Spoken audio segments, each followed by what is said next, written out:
La entrevista capital.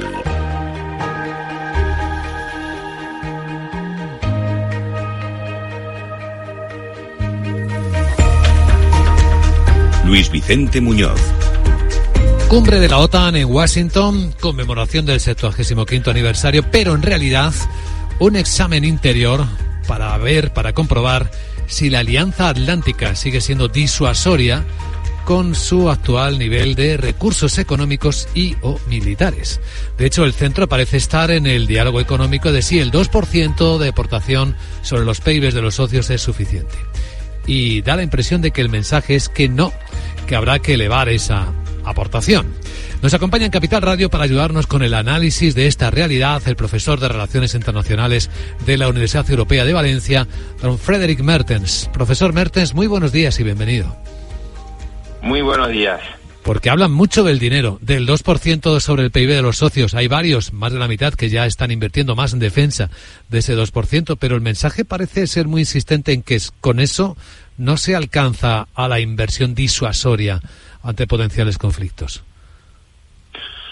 Bueno, más que la cuestión disuasoria es la cuestión de que pues hace falta un equilibrio de aportación financiera y de logística a la Organización Atlántica.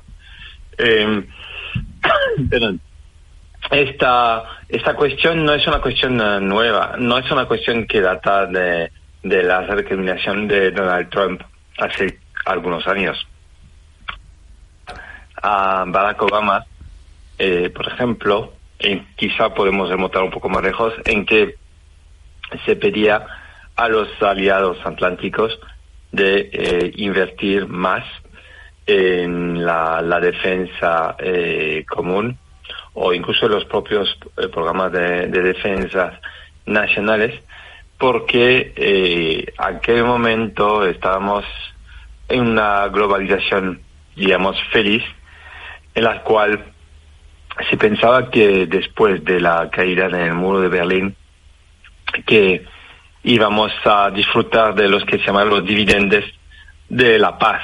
Es decir, que la globalización podía perfectamente resolver cualquier conflicto.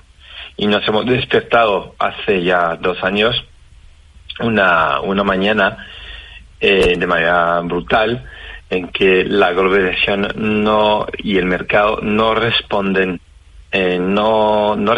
a las tensiones, a los conflictos, y que pues volvemos a la realidad dura, que consiste en defenderse y la necesidad de aumentar el presupuesto militar. Sí, esta es una realidad tozuda, como diríamos los periodistas, que se muestra crudamente en la guerra de Ucrania, donde ya vemos que las defensas antiaéreas no son suficientes para detener ataques como los ocurridos esta semana, que han vuelto a afectar a población civil, con un misil cayendo sobre un hospital infantil en Kiev. Da la impresión de que la respuesta posible en este escenario no es más que la de seguir armando en clave de autodefensa a Ucrania, ¿no? Es lo único que puede seguir haciendo la OTAN. Sí, a Ucrania, pero también a los miembros de la propia OTAN, porque la amenaza se hace real y efectiva respecto a Ucrania, pero países como Estonia, Lituania, Finlandia, Suecia y después un poco más hacia el sur, Polonia, son países que están en primera línea frente a una amenaza rusa, y por ello esos países han incrementado de manera significativa el presupuesto en defensa. En realidad todos los países de la Europa occidental han aumentado y Europa central también ha aumentado el presupuesto militar, porque la amenaza rusa se hace más presente, y segundo, hay la conciencia de que Europa o los países europeos tienen que invertir más en la defensa, porque ya no estamos seguros al 100% no de la eficacia, pero de la voluntad política de Washington de cubrir de manera indefectible, por no decir eterna, el esfuerzo de protección de los aliados europeos, más aún cuando no se sabe, pero se pronostica la posible vuelta de Trump a la Casa Blanca. ¿Es factible pensar, profesor Mertens, que Ucrania va a ser parte de la OTAN en un plazo visible? ¿Qué efectos tendría eso?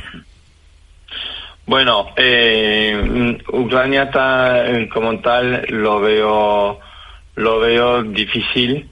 De momento, la regla es que cuando un país está en guerra no puede formar parte formalmente de la OTAN.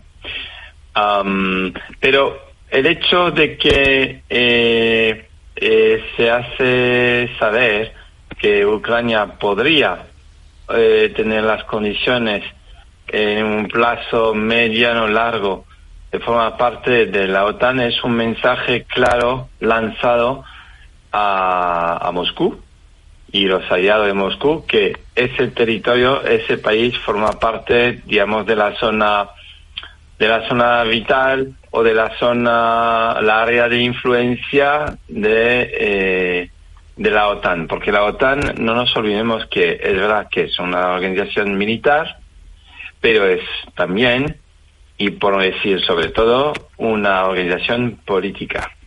Es decir, que a través de la OTAN se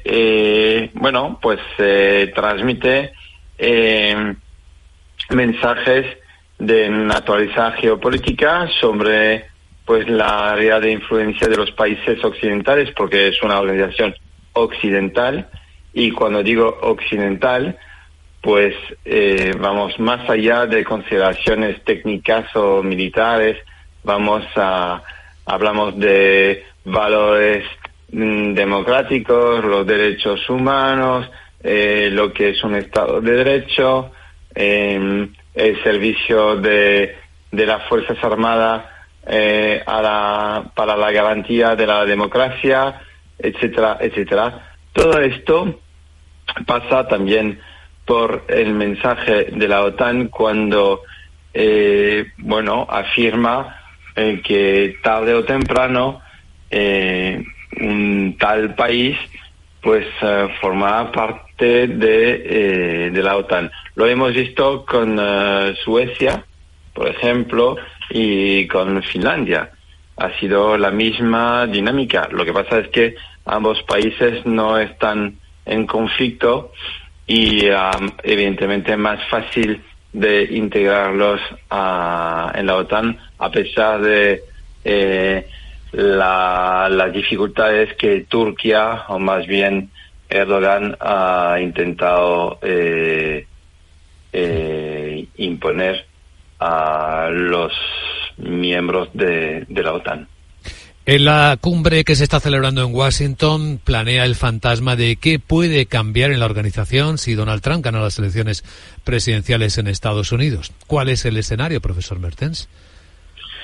Bueno, el escenario es que consiste en consolidar los vínculos, los compromisos de los 32 jefes de Estados, o 31, porque Macron no está, con el fin de justamente atar los cabos antes de la posible llegada de ese histrión americano que podría intentar de revolcar la mesa de la OTAN.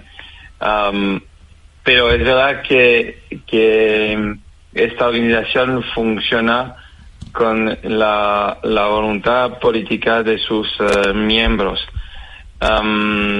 No creo que Estados Unidos llegará a una actitud muy radical, porque Estados Unidos también necesita a los aliados. No solo por el tema de que pues Estados Unidos también tiene intereses vitales fuera de Estados Unidos y que en algunas circunstancias pues le viene bien la intervención de la OTAN, sino también y sobre todo porque el principal proveedor de armas, municiones, vehículos, aviones, bueno, lo que podemos imaginar como material militar es justamente Estados Unidos. Y necesita vender, porque la economía americana también radica en sus multinacionales o empresas del sector armamentístico. Claro, la clave económica. Pues agradecemos a don Frederic Mertens, profesor de Relaciones Internacionales de la Universidad Europea de Valencia, que nos haya ayudado con las claves de lectura geoeconómica de esta cumbre de la OTAN. Gracias, profesor Mertens, y buen día. Buen día.